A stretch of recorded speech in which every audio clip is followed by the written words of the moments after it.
माला ना हो और माथे पर यहाँ चंद्रिका धारण ना की हो। हमारे ब्रजवासी कहते हैं बिन मुरली बन माल चंद्रिका, बिन मुरली बन माल चंद्रिका, नहीं पहचानत नाम, नहीं पहचानत हमारो मुरली वारो श्याम, हमारो मुरली वारो श्याम, हमारो मुरली वारो श्याम, ओ हमारो मुरली वारो। अच्छा, हमें ऐसा लगता है द्वारिकाधीश जी को छेड़ने में ब्रजवासी कोई कसर तो छोड़ते नहीं, पर ये द्वारिका में जो ये 2 बार आरती में मुरली धारण कराई जाती है ना, वो शायद ये बीठलदास जी की घटना के बाद से शुरू हुई होगी। नहीं तो हमारी ब्रज की लीला के भाव से तो ठाकुर जी मुरली लेके गए ही नहीं वृंदावन से। जैसे ही वृंदावन से मथुरा गए, मुरली वृंदावन में छोड़ करके गए ठाकुर जी, वंशी लेकर के नहीं गए।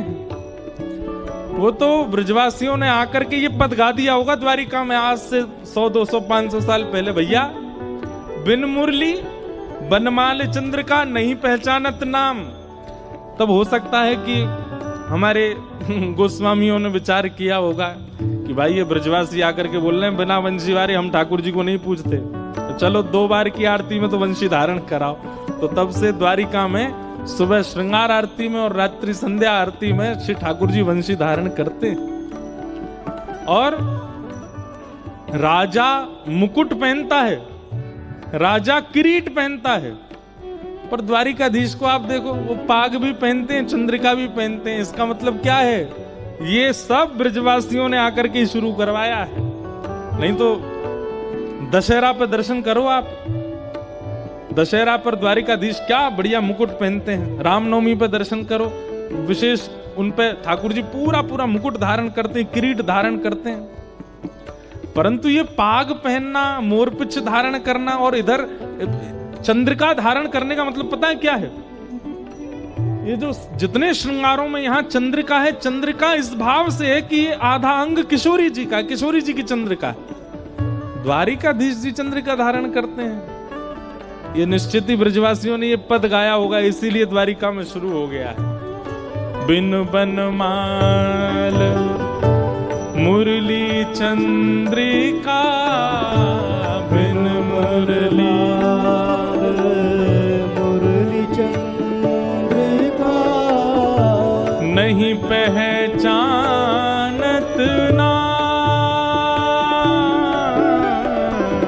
नहीं पहचानत नाम, हमारो मुरली वारो श्याम, हमारो मुरली वारो श्याम, हे हमारो मुरली वारो श्याम। हमारो मुरली वारो। और ब्रजवासी क्या देखते हैं ठाकुर जी में? दूसरा रूप क्या देखते हैं? गौर रूप, गोप रूप, वृंदावन चारी, गोप रूप वृंदावन।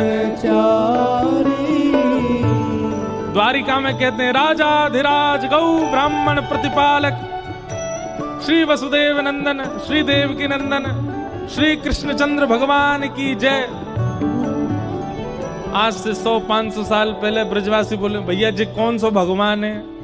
और यही हैं ठाकुर जी आपके ब्रज के। बोले हमारो लाला तो कन्हैया है, हमारो लाला तो गोपाल है, गोविंद है। इतना बड़ा नाम भैया वृंदावन से द्वारिका तक तो इतना लंबा तो नाम है ठाकुर जी का। गौ ब्राह्मण प्रतिपालक संत सेवी त्रिलोकी नाथ देव के नंदन वसुदेव नंदन आदि आदि आदि आदि करके वो नाम उच्चारण होता है ठाकुर जी का। तो ब्रजवासी के हमारो लाला कैसो है, गोप रूप वृंदावन चारी, गोप रूप वृंदावन चारी, ब्रज जन पूरण का, ब्रज जन पूरण का, याही सो हित चित में बाढ़ो, याही सो हित चित में बारो, हे याही सो हित चित में बाढ़ो, याही सो हित चित में बारो, दिन दिन पल छिनया हमारो मुरली वारो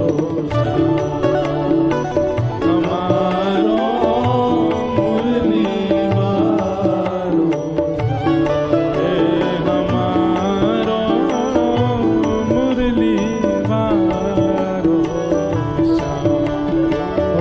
हमारो मुरली वारो अंत में यही भाव विठलदास जी कह रहे हैं द्वारिका जाके। क्या कह रहे हैं, बोले हमारे ठाकुर जी तो दो चार जगह ही रहते हैं। कौन कौन सी जगह रहते हैं आपके ठाकुर जी? नंदीश्वर, नंदीश्वर मतलब नंदगांव, नंदीश्वर गोवर्धन गोकुल, नंदीश्वर गोवर्धन गोकुल, बरसानो विश्राम, बरसानो विश्राम, हे बरसानो विश्राम, बरसानो विश्राम। और इधर देखो सब लोग, नागरी दास जी कह रहे हैं जिनका ये पद है कि ठाकुर जी कहाँ रहते हैं? नंदीश्वर मतलब नंदगांव, गोवर्धन गोकुल, बरसानो विश्राम। और भैया ये सब आपके गांधी धाम में भी हैं। यहाँ पे नंदगाम भी है, यहाँ पे बरसानो भी है, हमारे महाराज जी को स्थान है वो तो गोवर्धन है, गोकुल भी है, गोकुल भी है यहाँ पे, हाँ गोकुल भी है। ले ठाकुर जी यही मारे वृंदावन सामर्थ प्रकट हुआ गांधी धाम में। आज सुबह हमारे किरण जी का तो गांव भी नंदगांव है, आपका भी नंदगांव गांव है प्रेम जी का। बताओ सब तो है यहाँ पे, इसीलिए वृंदावन की इतनी यहाँ पे बातें होती हैं, तभी इतने भाव प्रकट होते हैं।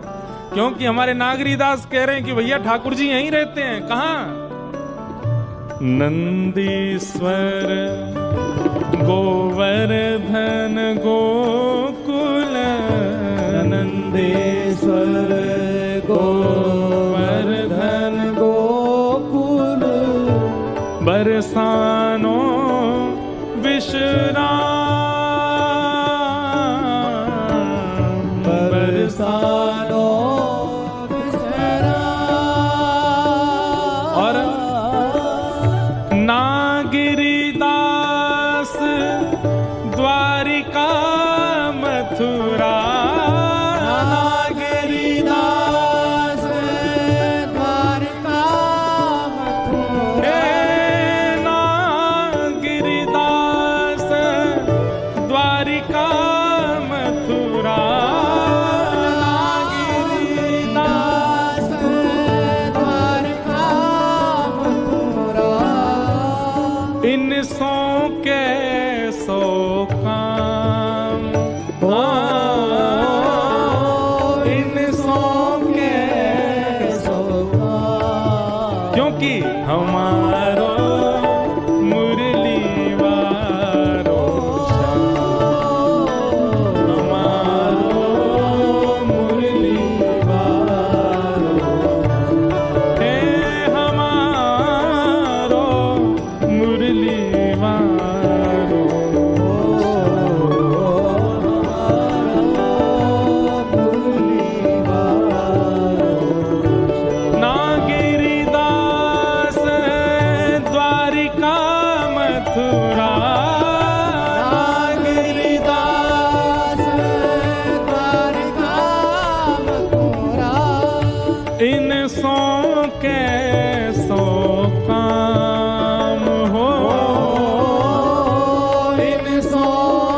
विठलदास जी दर्शन करने नहीं गए द्वारिकाधीश के? बोले बिन मुरली बनमाल चंद्र का नहीं पहचानत नाम। मुरली तो है नहीं, चंद्र का तो है नहीं, वनमाला तो पहनी नहीं, ये हमारे ठाकुर जी थोड़े ही हैं। अरे भैया ये द्वारिकाधीश ही हैं आपके। बोले द्वारिका में इतनी दूर वृंदावन से हमारे ठाकुर जी नहीं रहते। हमारे ठाकुर जी तो केवल कहां? नंदीश्वर गोकुल बरसानो, नंदीश्वर गोवर्धन गोकुल बरसानो विश्राम, नागरी दास द्वारिका मथुरा, यहां कौन सो काम। हमारे लाला तो वहीं रहे। तो विठल दास जी की इस बात पर राजा को क्रोध आ गया। बोले तुम भगवान का अपमान कर रहे हो। ठाकुर जी के धाम में आकर के, द्वारिकाधीश के सामने आकर के तुम कहते हो कि वो भगवान नहीं है, ये आपके वृंदावन के लाला नहीं है। बोले बहुत बड़े भगत बनते हो, यदि ऐसा तुम्हारा भाव है तो अपने भजन भाव से, अपने प्रेम भाव से कुछ दिखाओ हमको, जिससे हम ये मान लें कि तुम्हारी बात में सत्यता है। विठलदास जी ने तुरंत अपना जो बगलबंदी पहनी थी उसका एक तना खोल करके जैसे ही दिखाया, उनके वक्ष में ही एक मानो जैसे प्रतिबिंब जैसा प्रकट हो गया, एक जैसे माने कोई दृश्य जैसा प्रकट हो गया। यमुना जी बह रही हैं, सुंदर मयूर नृत्य कर रहे हैं, सुंदर सघन कुंज जो है वो विचरण ऐसे झूम रही है। वहीं श्री राधा वल्लभ जी, वहीं श्री बिहारी जी, वहीं श्री गोविंद देव जी, गोपीनाथ जी, सब लोग, सबके दर्शन हो रहे हैं। वैष्णव जन एक साथ जाकर के गोविंद देव जी का दर्शन कर रहे हैं, नाद स्वर प्रकट कर रहे हैं। रोम रोम में वृंदावन का दर्शन, वस्त्र उतार करके दिखाए तो संपूर्ण वृंदावन उनके तन में व्यवस्थित था।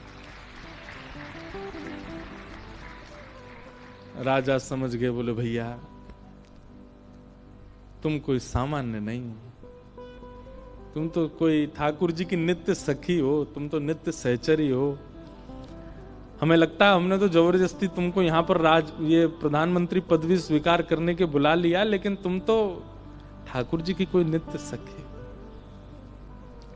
और उसके बाद श्री विठल दास जी को आज्ञा दे दी कि आप अब वृंदावन में ही विराजो, और आप श्री वृंदावन आकर के व्यवस्थित हो गए। तो कहने का अभिप्राय क्या है? वृंदावन सचल है, वृंदावन अचल नहीं है। जहां कोई प्रेम युक्त होकर के वृंदावन को बस भज ले, पुकार ले, वृंदावन वहां प्रकट हो जाता है। और वृंदावन को प्रकट करने के लिए सबसे पहले लिखते जाइएगा, सबसे पहला त्याग।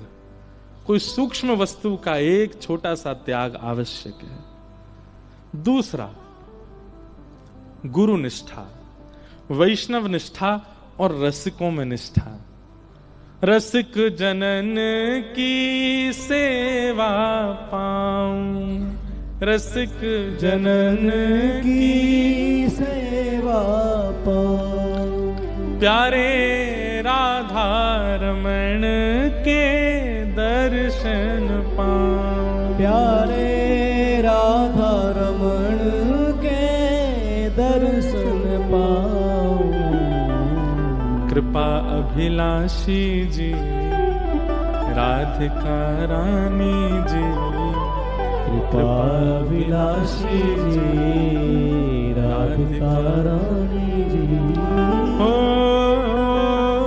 सुन लो अरज हमारी, हमारी रहूं ब्रज रज को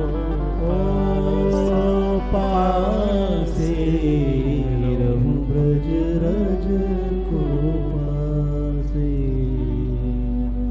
रसिक जनों की सेवा और गुरु जनों की आज्ञा। देखो सबसे बड़ी गुरु सेवा क्या है बताओ? गुरु जी को लिफाफा देना, ये बहुत बड़ी सेवा है। गुरु जी के आश्रम की मरम्मत करवा देना, ये बहुत बड़ी सेवा है। गुरु जी को भोजन प्रसाद पवा देना, गुरु जी के वस्त्र बनवा देना, गुरु जी को ये सब सेवा नहीं है गुरु जी की। गुरु की सबसे बड़ी सेवा केवल एक है, गुरु की आज्ञा का पालन। बस जो गुरु आज्ञा कर देते हैं उस पर दूसरा विचार ना करके उस आज्ञा का पालन सबसे बड़ी सेवा है गुरु की।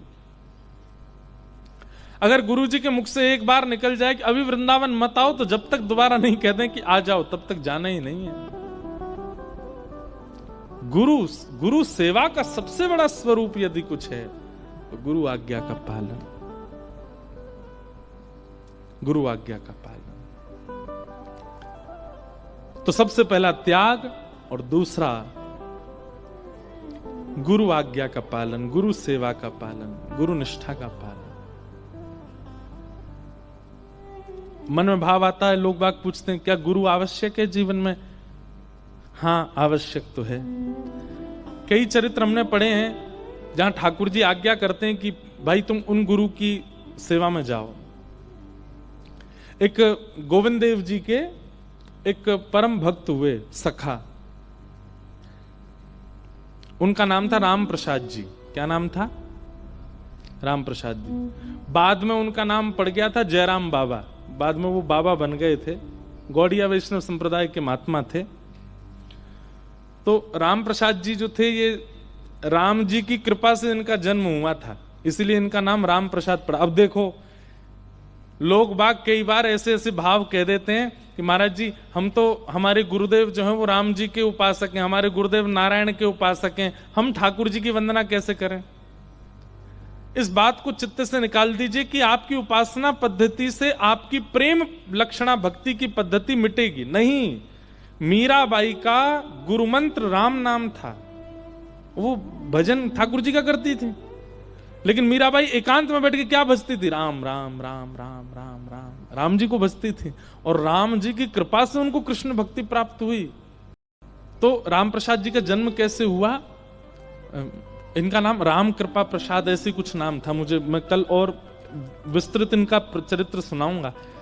तो इनका जन्म ऐसे हुआ कि इनके जो पिताजी थे वो जयपुर में विराजते थे। तो इनके, ध्यान से सुनो, ने कथा मुझे अभी याद आई है अचानक कहीं से, मैं सुना दूं आपको। इनके जो दादाजी थे, राम प्रसाद जी के जो दादाजी थे, उनकी अकस्मात मृत्यु होने पर उनके पिताजी ने, राम प्रसाद जी के पिताजी ने ब्रह्मचर्य में रहना स्वीकार किया कि मैं विवाह नहीं करूंगा। अपने पिता की मृत्यु से इतने परेशान हो गए कि वन में जाकर के ब्रह्मचर्य का पालन करने लगे और वानप्रस्थी हो गए, बिना गृहस्थ में गए वानप्रस्थी हो गए। इतना भजन किया राम जी का कि राम जी प्रसन्न हो गए, और राम जी प्रसन्न होकर के दरबार सहित प्रकट हुए। राम जी, सीता जी, लक्ष्मण जी, भरत जी, शत्रुघ्न जी, हनुमान जी, और सब प्रसन्न हुए। तो प्रसन्न होकर के जंगल में प्रकट हो गए। प्रकट होकर इनको दर्शन दिए, तो दर्शन करके इन्होंने प्रणाम करके कहा, भगवान मुझे आप अपने संग ही ले चलो। तो राम जी ने इनको आज्ञा की, नहीं, हम तुमसे कुछ आज्ञा करने आए हैं। बोले क्या? तुम विवाह करो, गृहस्थ आश्रम में प्रवेश करो। और ऐसा कहकर के राम जी तो वहां से अंतर्ध्यान हो गए, और ये बेचारे विचलित हो गए कि मैं तो सब छोड़ करके वन में आया, और ठाकुर जी आकर के केवल 2 शब्द बोल गए कि गृहस्थाश्रम में प्रवेश करो, और चले गए। आपने आकर के फिर अब यूं सोचें, ब्याह करूं तो किससे करूं? ठाकुर जी तो कह गए ब्याह करो। अब जो भी इनके घर आता, उससे विद्वान तो थे, इनसे आकर के जो भी ब्राह्मण मिलते, बुजुर्ग थोड़े से, धीमे से पूछते, आपकी बेटी है? तो सामने बोलते हाँ है। तो ब्याह हो गया उसका? तो कह देते हाँ हो गया। तो ये बेचारे नीचे नजर करके बैठे रहते, हाँ हूं करते रहते। लेकिन कोई कहता आपकी बेटी है? हाँ है। ब्याह हो गया? नहीं हुआ। हम कैसे वर रहेंगे आपकी बेटी के लिए? वो कोई अपने आप कैसे कह सकता भाई? लेकिन राम जी की आज्ञा हो गई, इसलिए इनको ये लगा कि अब तो मुझे ब्याह करना है। और तब इनका एक सुंदर ब्राह्मण थे, उन्होंने अपनी पुत्री के साथ में इनका विवाह किया। और तब इन दोनों का जो प्रथम पुत्र हुआ, उसका नाम इन्होंने राम प्रसाद रखा कि भाई ये राम जी की कृपा से हुआ, इसलिए इसका नाम राम प्रसाद। तो वो राम प्रसाद जी थे। छोटी सी अवस्था उनकी, तो जयपुर में गोविंद देव जी के मंदिर में गोविंद देव जी के सेवायत गोस्वामी के जो बालक थे वो राम प्रसाद जी की उम्र के ही थे, छोटे छोटे थे सब। तो उनके साथ राम प्रसाद जी खेलने के लिए मंदिर में जाते थे। बहुत ध्यान से सुनना, बड़ा अच्छा चरित्र याद आया अचानक। तो गोविंद देव जी में मंदिर में खेलने जाते थे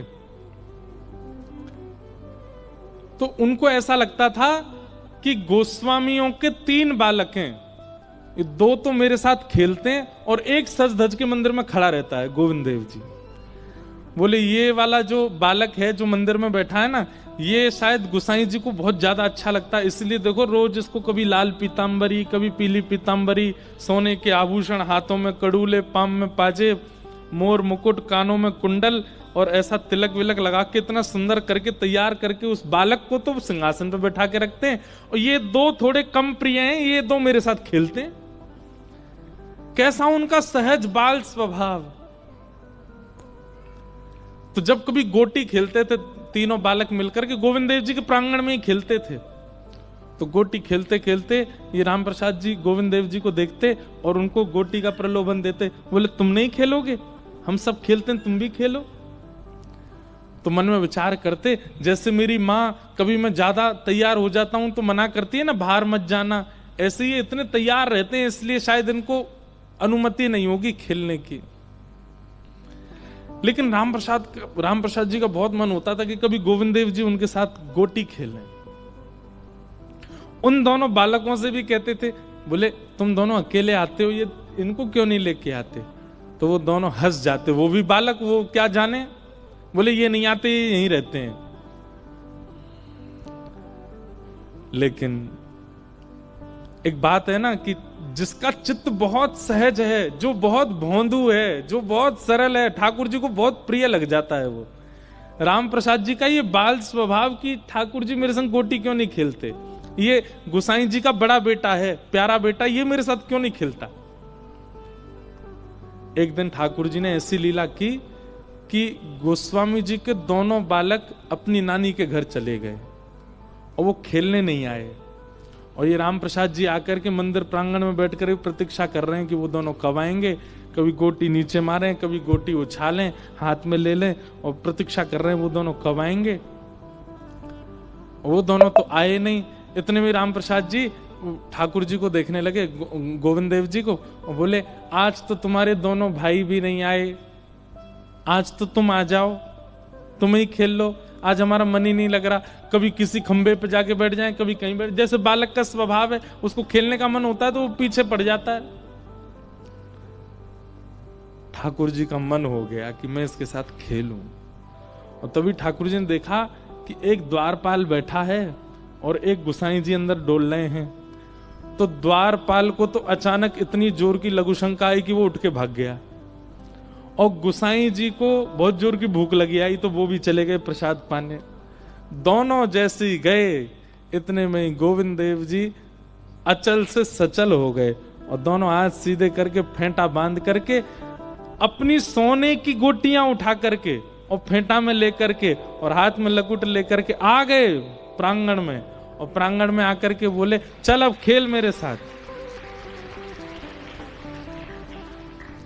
और राम प्रसाद बालक के साथ में गोविंद देव जी गोटी खेलने लगे।